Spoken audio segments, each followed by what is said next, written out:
I've finally done it. This is the holy grail of diverse landing areas in Starfield. 4 different biomes that all line up at a single point. And on top of that, it spawned in this extremely rare and frankly horrifying POI. The border glitched out here and it didn't blend like it usually does. I've seen this before in areas that have 2 coasts backing up to each other. Either way, in this case, it only makes these borders more obvious. It seems like this procedural generation system never really got developed into its full potential. There are definitely some little issues with the way it stitches these biomes together. I think that's why they ended up fencing in the landing zones. If this system was a bit more polished, I don't see why it couldn't generate more and more cells endlessly as you travel around. Obviously, that's easier said than done, and despite my rant about the invisible walls, this probably wasn't worth the work. No, you can't walk all the way around a damn planet, but if you've ever played No Man's Sky, you would know how clinically insane one would have to be in order to actually do so. Walking from one corner on a landing site to the opposite is over 7 miles. Most people will never walk that far anyway. My problem is the planet map. Instead of having totally continuous planets, explorable areas in Starfield are created from 2 separate systems.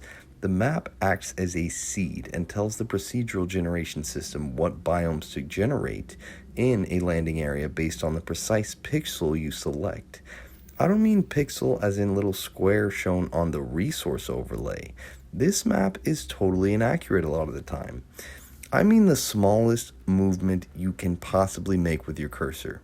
It is doable with a mouse, but really hard with a controller. I've found some 2 biome borders with a controller, but I really don't think I would have had the precision to find this place without a mouse. Even still, finding these is extremely annoying. The interface feels almost intentionally fidgety, maybe to hide the fact that really, this system isn't quite finished. The actual texture on the planet is inaccurate also. Sometimes you select an area that's clearly on the land, but the indicator will tell you you've selected the ocean, and vice versa. I think there's a third invisible overlay with even more granular pixels than the resource map that actually determines exactly where the biomes are. I just hate the guesswork because sometimes you still won't find 2 biomes even if you're extremely careful. I don't get why there is no label for these borders on the indicator like there is for the coast. This indicator is really the only way to find borders reliably. If you probe the planet map pixel by pixel until this indicator changes from one biome to the next, the landing area you've selected will usually have a border between those 2 biomes. Doing this with 3 biomes is a lot more difficult. I honestly wouldn't even bother trying it if you're playing on controller. It will be hell, and there's not a whole lot of upside to it. 2 biomes or 2 biomes and a coast is a better bet. This 4 biome spot is insanely rare. I've looked at over 100 planets, and this is the first time I've found 4 biomes that line up at a corner like this. Once I finally found a good spot that seemed to be a good prospect, I saved, and I'm glad I did because it took me 3 tries to find this 4 corner. The first couple of times I only got 2 or 3 borders. The area you land at is generated based on the precise pixel selected on the map, but once you land at a particular location, you won't be able to land anywhere near that site again. You'll have to move a considerable distance, probably 100 miles, before you select another landing site. It's clear the planets aren't actually continuous, despite the system which stitches biomes together. As I've shown before, borders don't usually line up according to the orientation you would expect based on the planet map. But anyway, since I did save first, I can go back and show you exactly how I found this spot. I'm here in the Bannoc system on Bannoc II, if you want to try and find this place yourself. Again, if you're on controller, good luck. This little place right here is where I started. The resource map is useful for giving you a general idea of where the biomes are, but resources at a landing site are determined by the biome, not the map. If you level up this scanner skill, it will show you all the different resources that show up in each biome, but it doesn't matter which color you select on the map. Any landing area in a particular biome will have all of the resources for that biome, no matter where it is on the planet. You'll just have to find a spot somewhere in the landing zone where you can harvest all of them. That's why a single border between 2 biomes is better for outposts. You can traverse the border until you find a spot where you can collect all of the resources from both sides and set up your outpost there. With 3 or 4 borders, you'll have to hope the spot where the biomes meet in the middle also happens to be populated with all the resources you want. It's extremely unlikely. Anyway, this spot here seems to have some corners and tons of different colors coming together. Even though neither one is precise, the resource map and planet texture can point you towards a general area where biomes are going to meet. We've got frozen plains, the deciduous forest, volcanic, and the savanna all in really close proximity here. I started with the y-axis between the frozen plains and the forest, then inched my way along the x-axis toward the other two. Now we're in volcanic. Let's move south a tiny bit and it's the savanna. Just to be safe, let's inch back to the frozen plains and land here, because that's what I did last time. I also tried moving 1 pixel from this spot and landing in the volcanic, savanna, and deciduous forest side of this border, but none of them even generated a 4-corner border.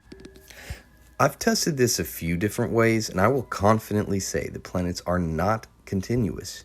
Each landing site is generated separately. Anyway, let's land here in the frozen plains.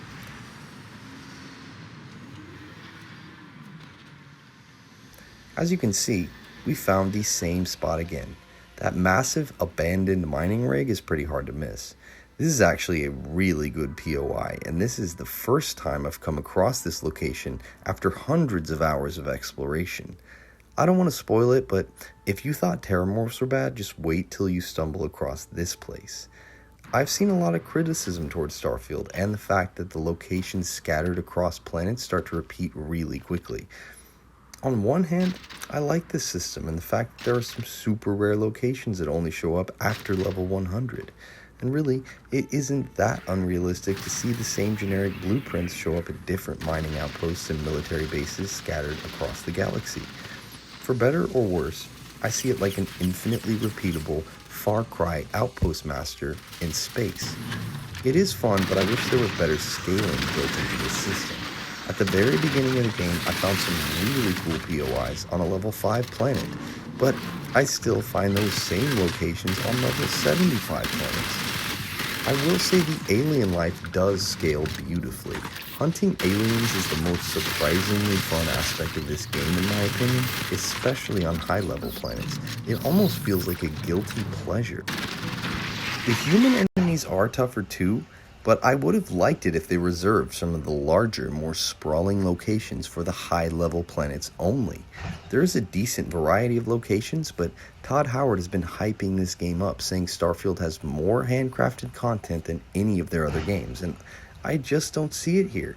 Most of the handcrafted content is in cities or space stations, not out in the wilds. I remember the press demos for Skyrim before it came out talking about how there were some 160 plus handcrafted dungeons. Almost all of them were excellent.